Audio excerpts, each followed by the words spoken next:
يعني أنا عندي معلومات أنه الجزائر يعني لم تعطي للأردن كما أعطت لمصر. مثلا أعطت منحة لمصر للغاز لما انقطع عنها الغاز، نعم. بينما الأردن ما أعطتها منحة لعلاقتها القوية مع إيران. نعم. فهي بتعتقد أنه إحنا بنحارب إيران. هل ما زالت على هذا الموقف الجزائر؟ ما زالت على هذا الموقف حتى هذا حديث الحكي هذا. هذا من أسبوعين ماضيات. نعم. تم يعني إرسال منحة من الغاز الجزائري إلى مصر، لأنه الغاز أيضا انقطع عن مصر. نعم. يعني مصر كانت تأخذ غاز من إسرائيل. السلام عليكم، تحياتي لكم خوتي الجزائريين والجزائريات. خوتنا نحبكم تفاعلونا مع هذا الفيديو فضلا وليس أمرا. راه عندي سينيال من بعض الناس اللي راهم ما همش باغين يعني الفيديوهات نتاعنا يوصلوا للرأي العام ونبينوا بعض الأمور، نوضحوا بعض الأمور. من بينها هذا الفيديو نتاع برلماني أردني خرج هذا اليومين وتكلم مع صحفية على أنه الجزائر في ظل هذه الحرب لم تمد الأردن بالغاز، بما أنه هناك يعني تذبذب وانقطاع يعني للبلدان اللي تصدر للغاز وما هوش يوصلهم الغاز في الأردن.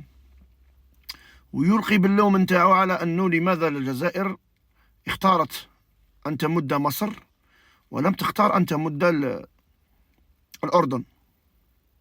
أولا الشيء اللي بغيت نقوله لكم خوتنا أنه كانت هناك اتفاقية سنة 2019 أبرمت ما بين الجزائر والأردن لإمدادها بالغاز، والاتفاقية اكتملت تقريبا 95%. لما لم يبقى يعني الكثير على هذه الاتفاقية، الأردن أدارت ظهرها إلى الجزائر مباشرة واستردت من عند الكيان الإسرائيلي يعني الغاز نتاع الفلسطينيين. هو الأمر لا يهمنا احنا كجزائريين، يعني تستورد من أين بغيت، يعني تستورد من حتى ما على باليش من المريخ، ولكن أنك تدير اتفاقية معايا وما يبقاش على اكتمالها إلا القليل وتدير ظهرك إلي وتحبني الآن في مصلحتك وين راك الآن تحوس على هذا الغاز، تحبني نكون يعني مطيع إليك. قال لك اللي قرصوا الحنشي واللي يخاف من الحبل. اوكي دونك لازم نأدبوك شويه او نأدبوكم شويه انتوما، ومن بعد يرحمها الرحمن، لانه لو اخترت شقيقك العربي عوض الكيان لربما الان راك لقيتني ونعاود نعطيك الغاز. ولما اخترنا مصر، هي مصر صراحه اولا مصر مواقفها مع الجزائر عديده، وخير يعني موقف يبان الثورة الجزائرية، يبان الثورة التحريرية، عدة أمور. المهم ما يتقدرش تساوي ما بين مواقف مصر الشقيقة وما بين الأردن الشقيقة أيضا.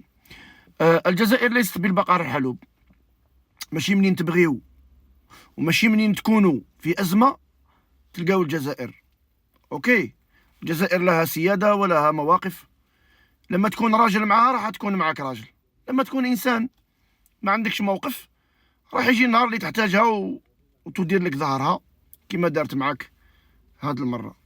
بالمناسبة المراركة العياشة الحيوانات، راه عندكم فرصة الآن باش تنتحلوا صفة الأردنيين وتديروا صورة ملك الأردن وتروحوا تديروا هذيك العلم الأردني والعلم المروكي هذاك تاع اليوطي وتديروا بينها قلب باش تبينوا المحبة تاعكم للأردنيين.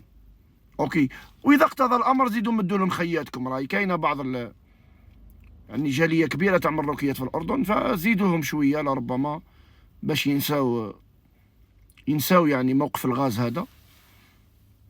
وتحياتي ورحمه الله على الشهداء،